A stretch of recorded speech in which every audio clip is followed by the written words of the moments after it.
Toronto, Ontario, September 8, 2009, LifeSiteNews.com. Line George of Maclean's magazine has penned a piece published this week on a new trend in schools' sexual education offerings to focus on the pleasure of sex. Her article highlights the work of Toronto's Carlyle Jansen, the owner of a sex shop for women, Good for Her, who has launched a new not-for-profit organization devoted to offering free, pleasure-based sex workshops to schools and other groups in the area.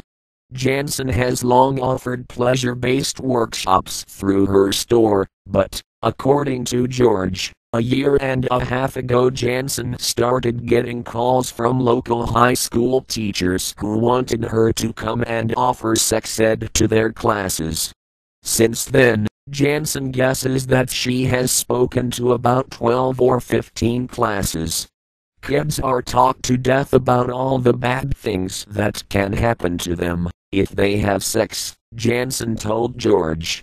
They've said, "We've heard about sexually transmitted infections, we know you can get pregnant, but we want to know about pleasure and we want to know about healthy relationships." In the classes, she talks to teens about whatever they would like to know, from masturbation to oral sex to sex toys, examples of which she brings to the classroom in case teens ask. She also teaches the kids about the sexual pleasure centers using items depicting sexual organs. Now, Jansen has helped launch the Sexual Health Education Pleasure Project, SHEP, in the Greater Toronto Area, whose mission is to provide free, pleasure-based sexual health education focused mainly on marginalized communities including youth, people of color, women, queer and trans communities. Course topic titles include Negotiating What You Want, In and Out of the Bedroom, and Cool, Safe, and Hot Sex. A topic entitled Revisioning Pro-Choice is also on the list, with the description, "Not just about abortion anymore. Know your rights." The group explains their vision of pro-choice further on a page entitled What We Believe In. While the phrase is certainly used to designate openness to abortion, the group sees it as including a broader range of sexual choices, including the freedom to exercise sexual license and the freedom to marry whomever one chooses. Gwen Landolt of Real Women Canada criticized Jansen's narrow focus on pleasure in teaching about sexuality. "Obviously this woman is promoting her own business," she told LifeSiteNews.com, "but also it absolutely misconstrues the whole objective of sexuality. Obviously pleasure is a component," she said, "but not the component that matters. It's a part of a loving, truly bonding relationship, and they are missing the whole point in letting children think that sex is just an extracurricular activity, with anyone at any time as long as it's pleasurable." Landolt pointed to the moral dimension and to the purpose of sexuality, which, as we know, is to bring forward children in a marital relationship, she said.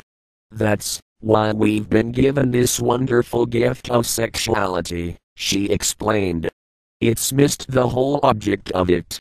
It's zeroed in on one component, but not the whole picture, and children should not be exposed to such a narrow perspective." According to George, Jansen's pleasure-based sex ed is part of a substantial shift in sexual education which emphasizes the healthy and fun sides of sex. She points, for example, to a recent episode of Oprah, where her sexuality expert, Dr. Laura Berman, advocated cradle-to-grave sexual education. Kids should be taught about sex, orgasm, and masturbation by grade 5, Berman advocated, and by the time their daughters are age 15 or 16, parents should think about buying them a clitoral vibrator to encourage self-esteem and sexual independence. George noted especially a pamphlet for teens published this summer by the British government's National Health Service entitled Pleasure, which sparked outrage from religious and pro-family groups, including the slogan "An orgasm a day keeps the doctor away." The pamphlet informed teenagers that they could decrease their risk for heart attack by having more sex, and advocated masturbation and sexual experimentation. Presenting the alternate view, George discusses the position of Dr. Miriam Grossman, author of You're Teaching My Child What? A physician exposes the lies of sex education, and how they harm your child. According to Dr. Grossman, pushing pleasure in sexual education to teens is ultimately disastrous. Focusing simply on pleasure and the explicit details about how best to obtain it, she says, does not give adequate weight to the emotional, psychological, and physical consequences of casual sex. I think a lot of fear is a good thing, George quotes her as saying. There are life and death infections involved here.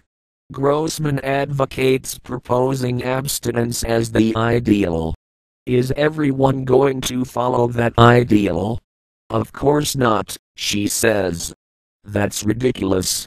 But, she said, I'm looking at the obligation to present an ideal and tell kids that the closer you can get to that ideal, the better, for you.